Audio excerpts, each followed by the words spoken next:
Myths of the tribes of the Goddess Danu. Have you ever heard of the tribes of the Goddess Danu? The Tuatha De Danann, or tribes of the Goddess Danu, are central to Irish epic and mythology. Their story is intertwined with many other tales and legends, creating a rich picture of ancient Ireland. Let's explore more about who these mysterious creatures are and what role they play in the mythological world. Tuatha De Danann translates to children, or descendants, of the goddess Danu. Danu was one of the main goddesses of the Irish pantheon, considered the mother of most of the Tuatha De Danann deities. She personified fertility, earth and nature, and her offspring inherited many supernatural powers from her. According to legend, the Tuatha De Danann came to Ireland from the northern islands shrouded in mist. They arrived on earth through clouds and mists, descending in 4 ships. According to another version, they came straight out of the hills and mounds that are believed to be entrances to the other world, a parallel dimension where spirits and gods live. Members of the tribe of the goddess Danu were noted for their unique magical powers. They were able to control the elements such as fire, water, air, and earth. For example, some of them could cause storms or floods, while others could create illusions and change their appearance. They also possessed the arts of healing and divination. One of the most impressive abilities of the Tuatha De Danann was the ability to travel between worlds. They could travel between the mortal world and the other world using their magical powers. This passage is often described as traveling through a water barrier or through gates hidden in hills and mountains.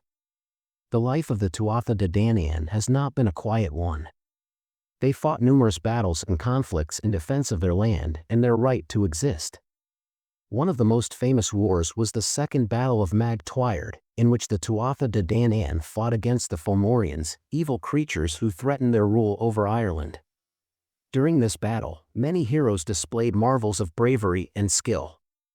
Meadow, for example, defeated Balor, king of the Fomorians, by throwing a stone into his eye, which he used to destroy his enemies.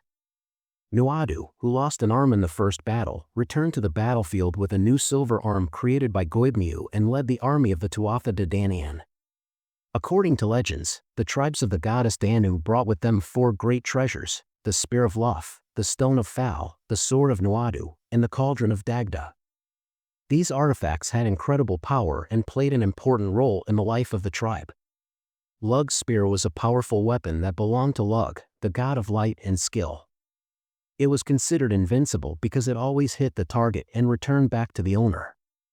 According to legends, the spear had the ability to fly on its own, striking enemies without the owner's participation. The Fale Stone, or Lia Fale, Stone of Destiny, was a sacred stone associated with the coronation of the kings of Ireland.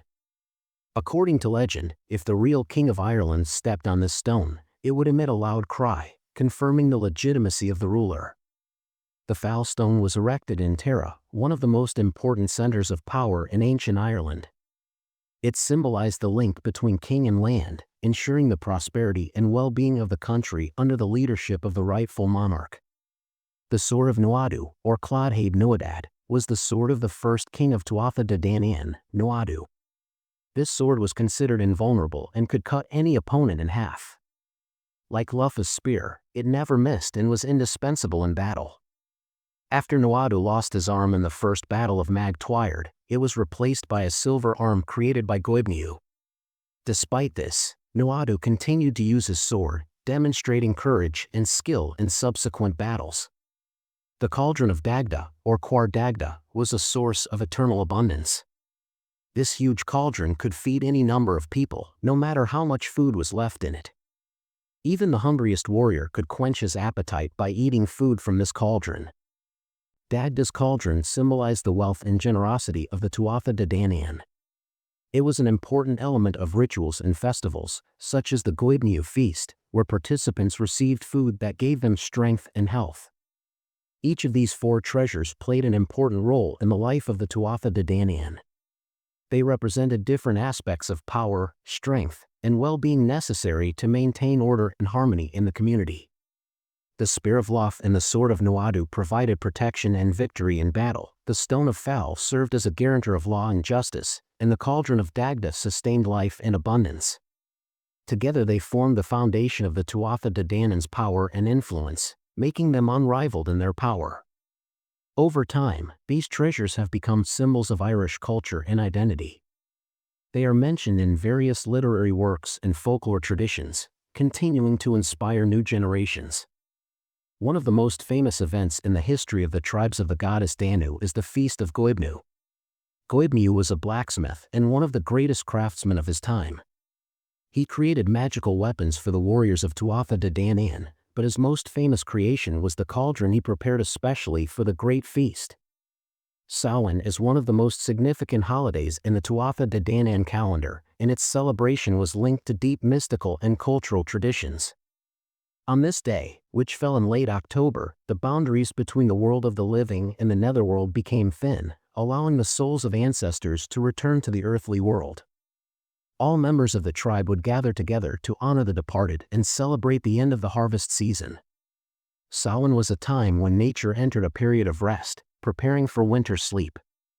The leaves were falling from the trees, the fields were empty after the last fruits had been harvested, and the cold winds began to howl at night. In such an atmosphere, the sense of connection with ancestors was strengthened, and people sought to spend the day with family and friends, sharing warmth and joy. Goibniu, a great blacksmith and master of his craft, played a special role in preparing for this holiday. He was known for creating magical weapons for the warriors of Tuatha De Danann, helping them win battles. But his most famous creation was the cauldron he prepared especially for Samhain. This cauldron was no ordinary kitchen item. It was filled with magical energy, allowing it to cook food that could feed any number of people, no matter how much food was left in it. The food cooked in this cauldron had special properties. It gave people strength, healed diseases, and prolonged life. Preparations for the feast began long before the feast itself. Goibniu gathered the best ingredients from all over the kingdom, meat from wild animals, fish from clean rivers, vegetables and fruits from fields and gardens. All this he threw into his magic cauldron, adding herbs and spices gathered by the most experienced herbalists of the tribe. Then he would cast an incantation and the cauldron would begin to boil, spreading an aroma that attracted all the participants of the feast. When the food was ready, all members of the tribe sat down at a long table decorated with flowers and fruits of autumn.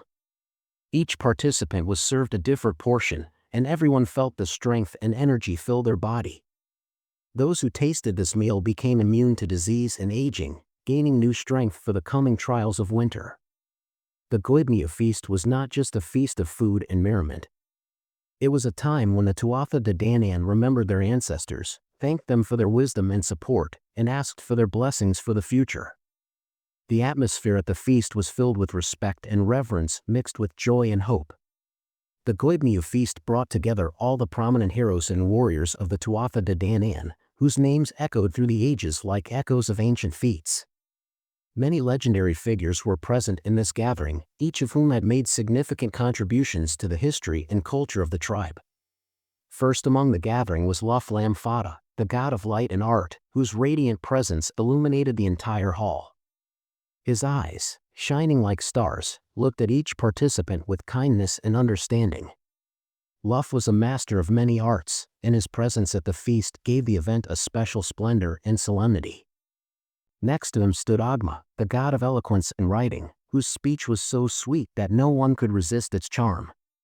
His words, like golden threads, were woven into intricate patterns, telling stories of the past and foretelling the future. Agma was a guardian of knowledge and tradition, and his participation in the feast emphasized the importance of preserving the wisdom of the ancestors. An equally prominent figure was Diansect, the god of healing, whose gift of healing was known far beyond Ireland.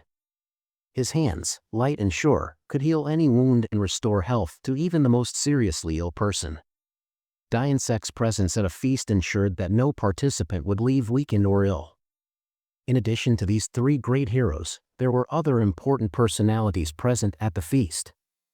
Bridget, the goddess of poetry, craft and healing, sat next to Agma, exchanging jokes and stories with him.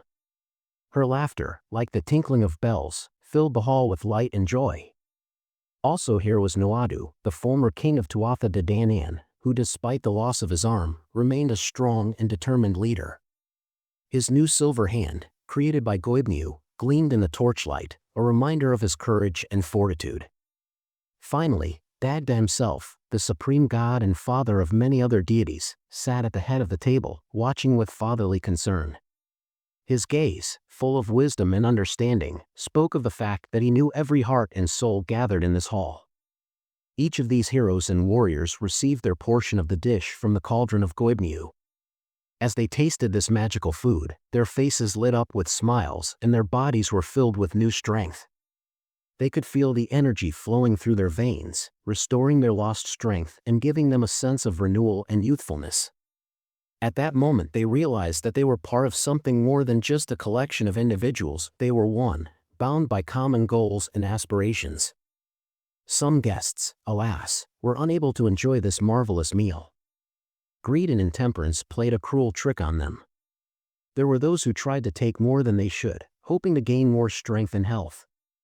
But instead, they only incurred the wrath of Goibniu and the rest of the feast. Their greed left them without a treat, and perhaps even lost the respect of their fellows. The other guests, on the other hand, were so intoxicated with wine and merriment that they simply could not hold a spoon in their hands. Their fingers were shaking and their heads were spinning from the excess alcohol. Instead of enjoying their food, they spilled it all over themselves and others, causing laughter and bewilderment. These unfortunate ones were also left without the coveted portion, albeit for a different reason. But those who were fortunate enough to avoid these mistakes became true heroes and defenders of their people. When they received their share of the meal from the cauldron of Goibniu, they felt their bodies fill with strength and health. They felt renewed energy and readiness for the hardships and trials that lay ahead of them. These chosen ones became a support and defense for their tribesmen, protecting them from dangers and hardships. The story of the tribe of the goddess Danu and the Goibniu feast is not just a beautiful legend, but also an important testimony to the worldview of ancient peoples. For them the world was filled with magic and mysteries, and they believed that natural forces could influence the fate of people.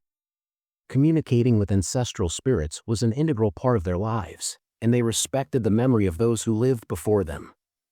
The legends of the Tuatha De Danann, their exploits and adventures, carry profound lessons about the importance of unity, respect for nature, and spiritual values.